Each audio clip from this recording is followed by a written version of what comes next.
Markéta Sluková, better known as Maki. Two-time Olympian with the third games in her sights, a CEV Queen of the Beach, the standard bearer for Czech beach volleyball. It's been an amazing decade since winning FIVB's top rookie in 2010. But right now, she's locking down in beautiful Santa Barbara, so I called to check in and see how she's passing the time. Oh, hello, Maki. How are you? Can you hear me? Hey, yes, I can hear you. Hey, how are you? Nice to see you. Yeah, nice to see you too. I am calling around because I want to make sure that everyone is doing okay. I'm feeling like I've got some positivity to give, and I feel like you've got to give some back to me. But I just want to check that you're doing all right. So first question, are you doing all right? Oh, yes, I am actually doing pretty well. My husband and I, we are staying with our friends in LA.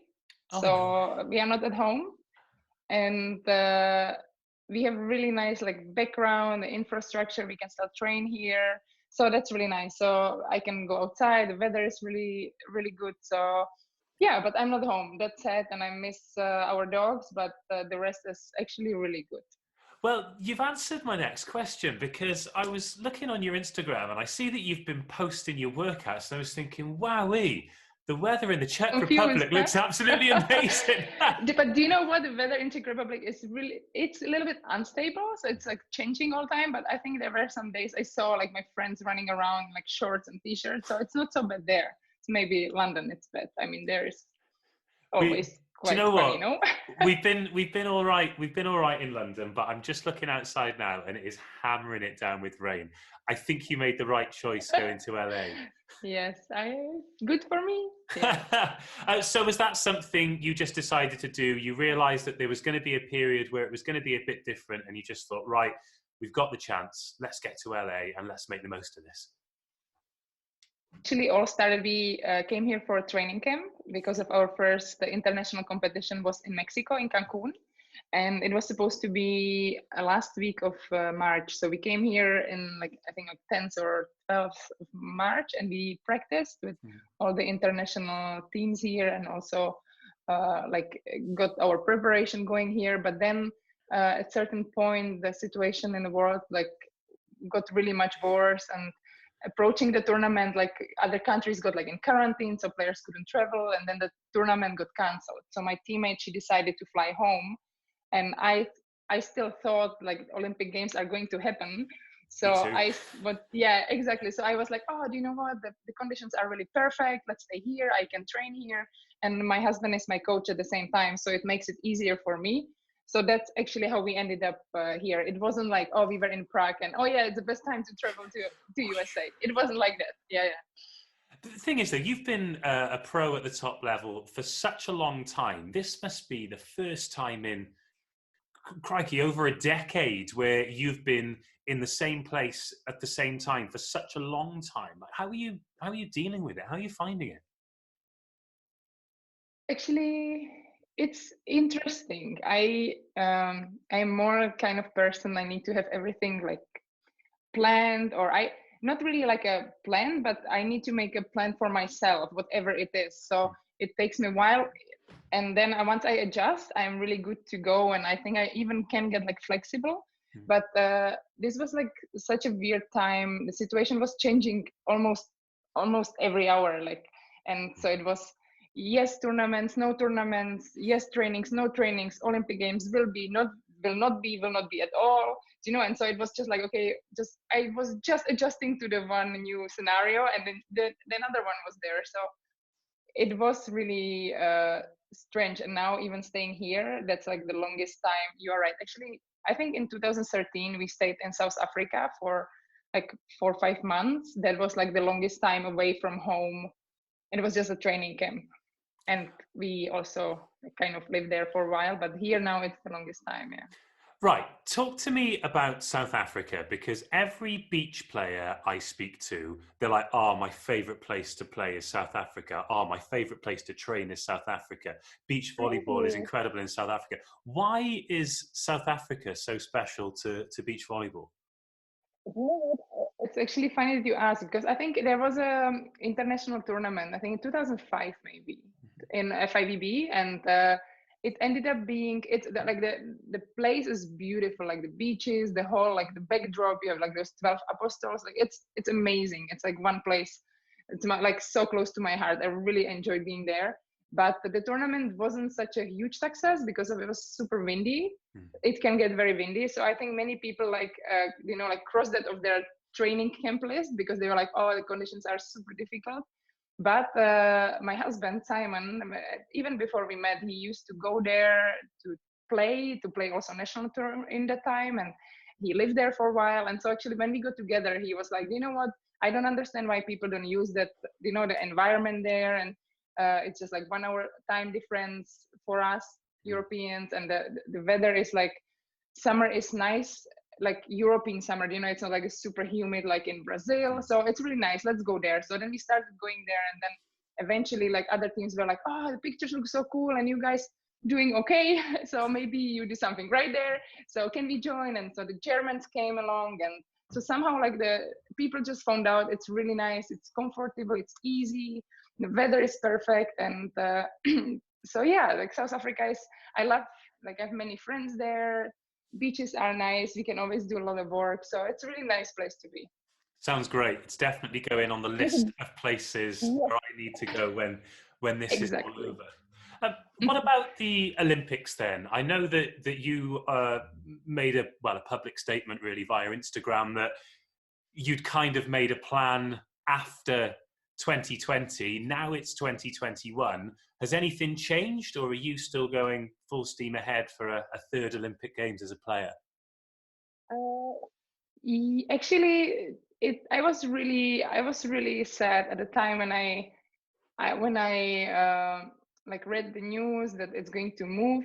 I mean, I was happy for like obvious reason that it made sense. I mean, the decision is right, and I agree. Right now, it's not the right time to have such a huge event. So that was not doubted. But as I already mentioned, I set my mind to it that okay, this is going to be like next few months. We will go really full, Bara and I, and I was really excited then to make a new step. To like start a family. I'm also not the youngest anymore, and I would like to maybe come back afterwards. Maybe not, let's see. But that was kind of the plan. I wanted to take a break and try to start a family, and then suddenly, like just in like few weeks, everything changed, and I was like, okay, it's not about like a month or two, it's about another whole year. So it's like a big change. But by now I'm actually already kind of like settled, and I made peace with that, and I got even a little excited about it, that there's another year of playing. So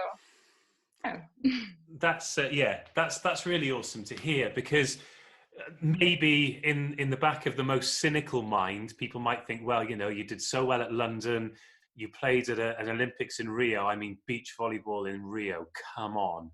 Are you still as inspired by the Olympics then? Do you think Tokyo will mean as much to you as those previous Olympics that came before? Do you know what? I'm super excited and super inspired. Like, I think for our sport, it's a big deal. There are sports where Olympic Games are not the highlight, but I think for our sport, it still is.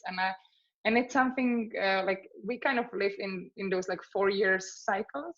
And like I think it will be another experience, because when I try to like, it was actually funny because after London, when we qualified with Bara, I played London with different partner, and with Bara we played Rio, and then I was like all over like, in London it was like this, you should get excited, and it will be like this, and this was there, and then everything was totally different, starting from like a qualification process to venue to Olympic Village. So it's just, I think each Olympic Games, like it's just a whole new like journey on its own, and a whole new experience. So I'm more excited to experience another new thing, and I think once they will happen, they will be amazing. Olympic Games in Japan.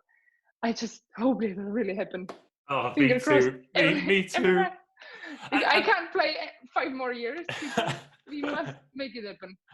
And also, you couldn't have 3 more culturally different experiences, could you? United Kingdom, Brazil, Japan. When you think Horse Guards Parade, and then Copacabana Beach and whatever the venue is in Japan. I know it's confirmed, but I haven't got that far yet. I just don't let my imagination get away with me.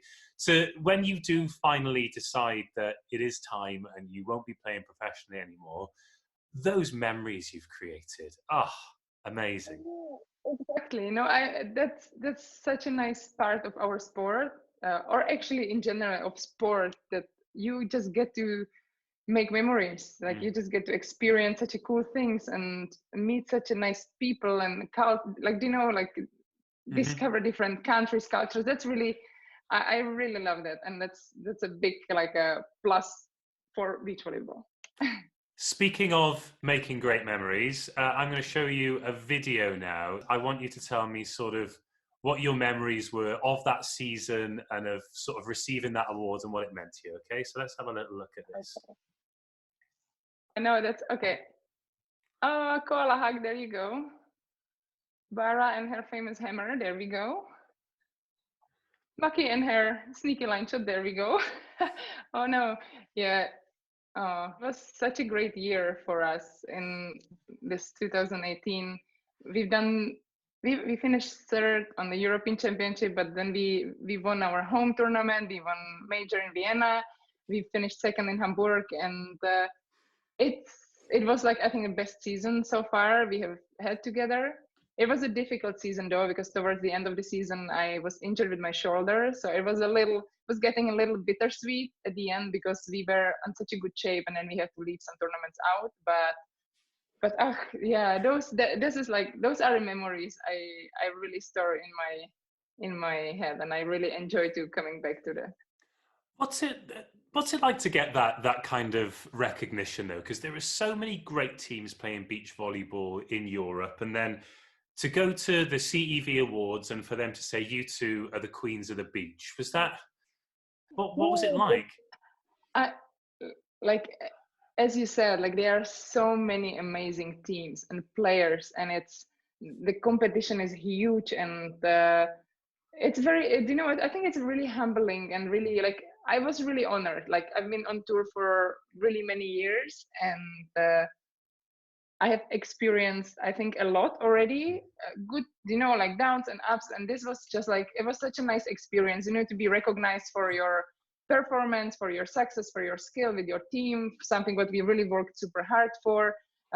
Yeah, no, I think I really hope maybe there will be a time we get it once again. But no, I really enjoyed the time. It was in Budapest, and I really loved the city, and the whole thing it was just really nice time.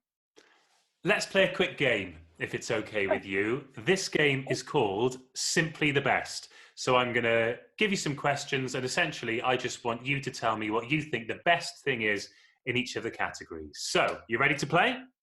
All right, let's do it. This is Simply the Best. The best team you've ever played against? Kerry Walsh and Misty May. Best sport that isn't beach volleyball? Handball. The best Czech sports person of all time? Emil Zátopek. The best song to listen to before a game? Rise Up. I don't know, I can't pronounce the author, but Rise Up is the song. The best moment of your career? Winning major in Vienna in 2018. The best atmosphere you've ever experienced? In 2018, the home tournament. The best thing about being a professional? You get to hustle every single day. The best place in the world beach volleyball has taken you? Bermuda and South Africa. The best food to eat after a game? So the best I want to eat, or best it is to eat? That's two different things. All right, you choose. Okay. Best to eat some beans, rice, and chicken breasts. Okay. And is that your Go favorite? healthy. Is that your favorite thing to eat after a No, game? What's your for favorite sure thing not. to eat after a game then? uh, After a game, if I could, I would all the time eat like those sweet-filled dumplings. It's like a Czech Austrian dish. You know, you put like apricot in it. Oh, if I could, I can't. So if I have to choose, I would go with some like plain rice mostly, like nice rice, maybe some veggies. That would be like and tomato soup. I love tomato soup.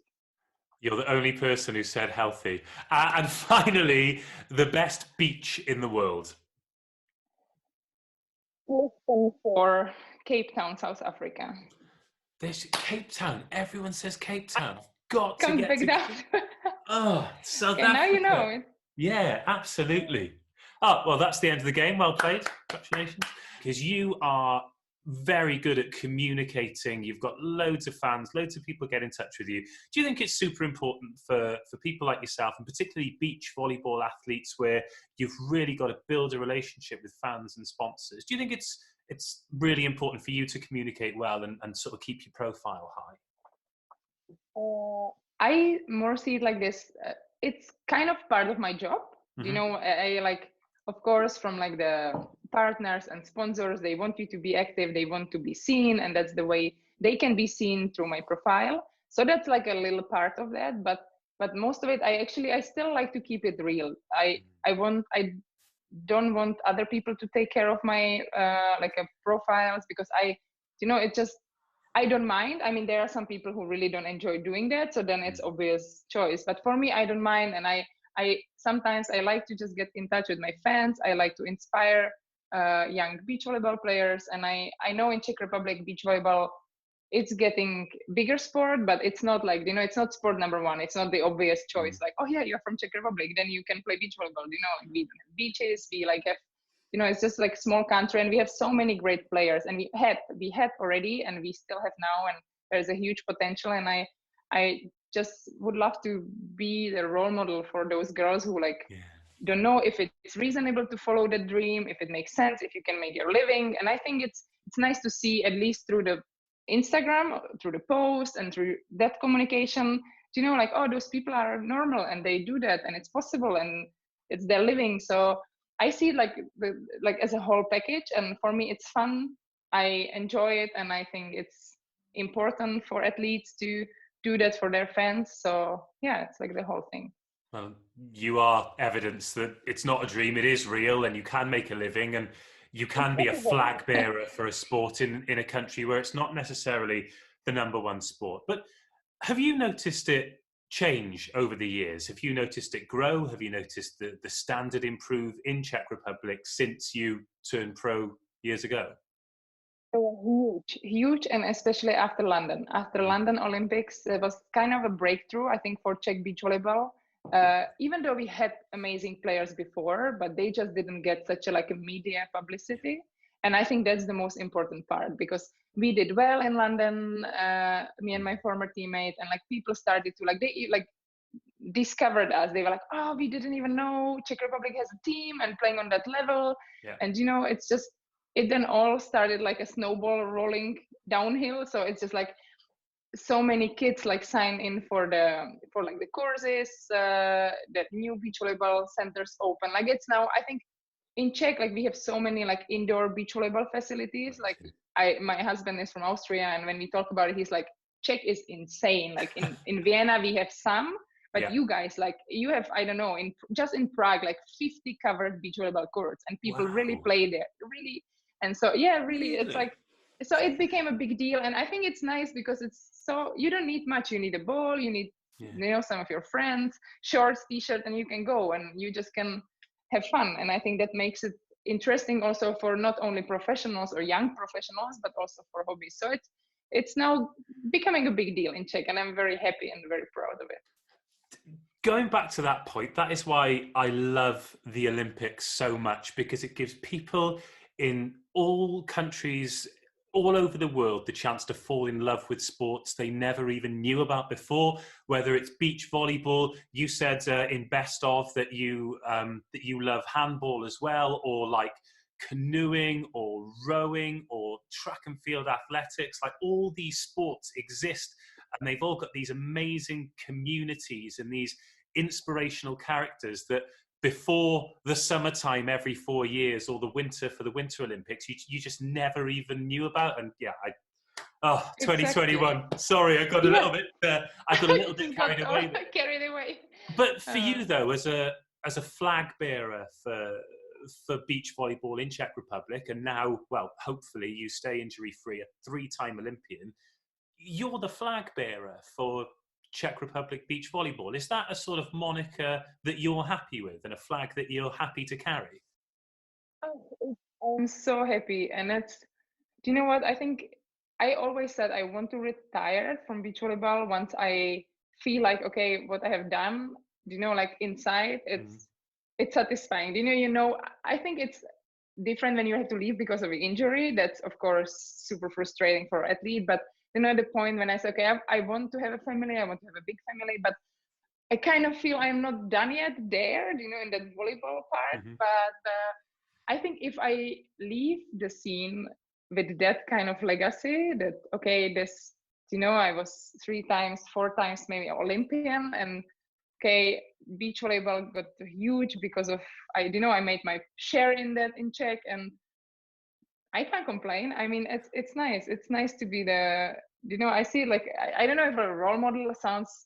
I think that's the word I would use. You know, to just show like that in Czech, even though it's not a sport number 1 or 2 or 3, it's an amazing sport and it's so much fun, and there it's possible. You know, just to see like that all those kids. It's possible, even if you are from Czech, even if it's small country, even if it's without beaches, you can just go out there, hustle. It's hard work, that's no doubt, that it's possible. And I just enjoy being that example. Is there one thing that if you achieved, you'd be like, right, okay, I can retire happy? Yes. Oh. Medal from Olympic Games. I know, Mike, to settle for less. No. Do you know what though? It's incredible to hear that even though you've been to 2 Olympics, even though you've sort of won on the world tour and you've medaled at the Europeans, there's still that burning ambition. And I think that's probably the one characteristic that those youngsters who do look up to people like you can take away. Like, as soon as you stop being ambitious, it's time to do something new. And I think, you know what? I think it's not only in sport. I think it's you just have to all the time, you know, like seek for more, like or I have it like that, to improve. You know, I think it's hard to just settle and be like, yep, I'm great, I don't have to do anything. I don't think it doesn't get you far. So I think that should be the mindset for all of us. I agree. Okay, off the court then, away from the beach, what makes you happy? My great family. I have a great parents. My husband, my dogs are amazing too. It's like I have really great small circle of people around me, and now even more in quarantine, you know, when you get to like reconnect with them more, and I call with my parents almost every day, and I like, you know, like you just realize how important those people are, those really real friends. And it's really, this is I don't know how it happened to me. I'm very grateful, but I got surrounded by like amazing people, and I'm really pleased about it. You need to go and enjoy the LA sunshine. So thank you so much for having a chat to me. I rang to get a little bit of positivity, and that is exactly what I've got. You have brought me some sunshine in this London rain. So thank you so much for having me. It was really fun. I really enjoyed it. Hey, if you're happy, I'm happy. So enjoy LA. Let's catch up when all of this is over. But in the meantime, stay safe and we'll speak soon. Ahoy! Yeah. Ahoy! Ahoy! Taking the time to join us from Santa Barbara, but that is not a bad place to be locked down, is it? She looks like she's got it dialed there, doing the hard work, but what a place in the world to do it. Thank you, Maki. That was an absolute joy. And just like all of the players we've spoken to in Unscripted, their positivity and their attitude is infectious. And I always get off the phone to them feeling amazing, and hopefully that's coming across to you guys as well. If this is bringing a bit of happiness and positivity into your lives, then we're doing the right thing, and we'll continue to do so. Also, keep dropping me a message. I love hearing from you. It's been brilliant to make some volleyball friends during this, so let's stay in touch. Speaking of staying in touch, head over to CEV's Twitter, Instagram, Facebook and YouTube. Loads going on there. A whole host of Unscripteds. James Fielding is hosting the debate. We've got reruns of old games. Matt Rogers is running the quiz, so there's no excuse not to stay in touch. If you love volleyball, we're going to help you pass the time, and we'll get through this together. But while we are getting through it, you know the drill by now. Stay home, stay safe, wash your hands, stay in touch. I'll speak to you soon.